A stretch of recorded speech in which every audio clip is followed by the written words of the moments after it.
December 1991. Inside a yogurt shop in Austin, Texas, 4 teenage girls, Eliza, Amy, and sisters Jennifer and Sarah, were murdered. The brutal nature of the crime, followed by the perpetrators setting the building on fire, sent the city into a panic.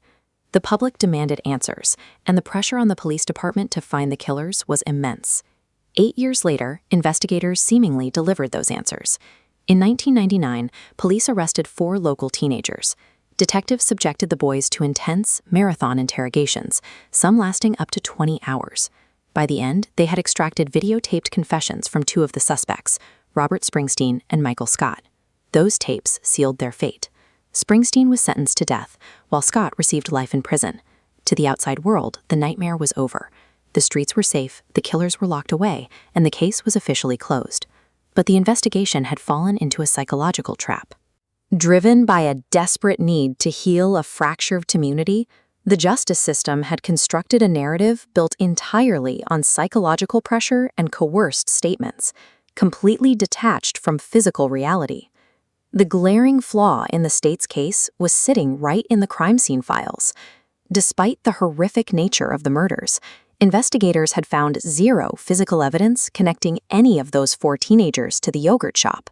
That glaring omission became impossible to ignore.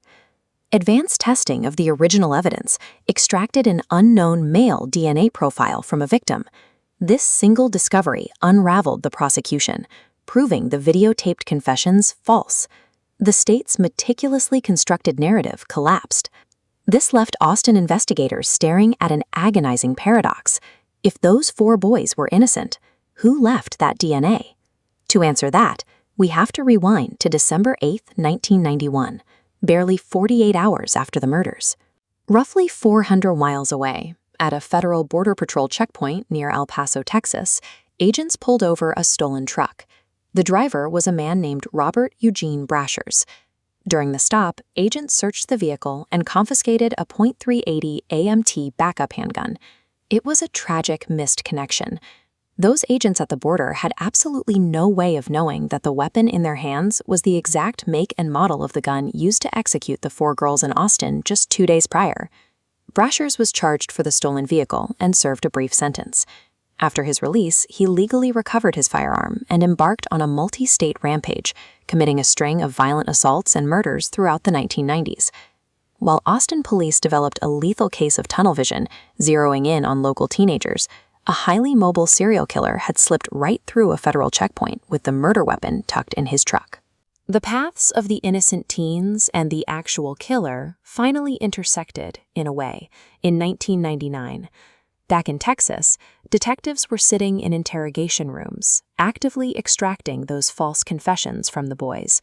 At the exact same time, inside a motel room in Kennett, Missouri, police had finally cornered Robert Eugene Brashers, resulting in a tense 4-hour standoff.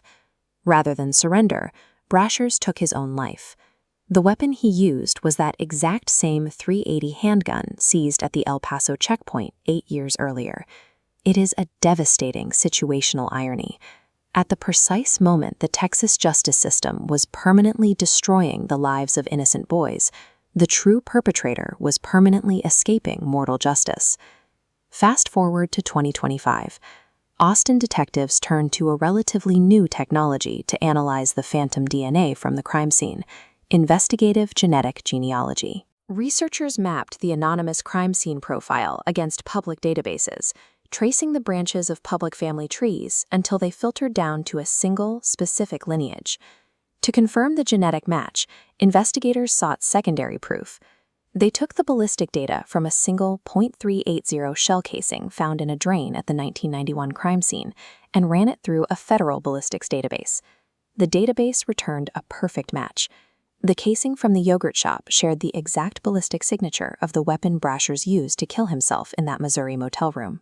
Raw physical evidence, immune to psychological interrogation tactics, immune to public pressure, and immune to narrative bias, finally eradicated 34 years of assumptions to reveal the objective truth. In February 2026, the legal battle concluded. A Texas judge formally declared the 4 wrongfully accused men innocent, dismissing all charges against them with prejudice. This was followed by a stark, public apology from the district attorney and a pending $35 million settlement from the city of Austin to compensate the men for their lost decades. But the human cost of the delay is irreversible. Robert Eugene Brochers will never sit before a jury, and Maurice Pierce, one of the accused teenagers, died in an altercation with police in 2010, 16 years before he could see his name cleared.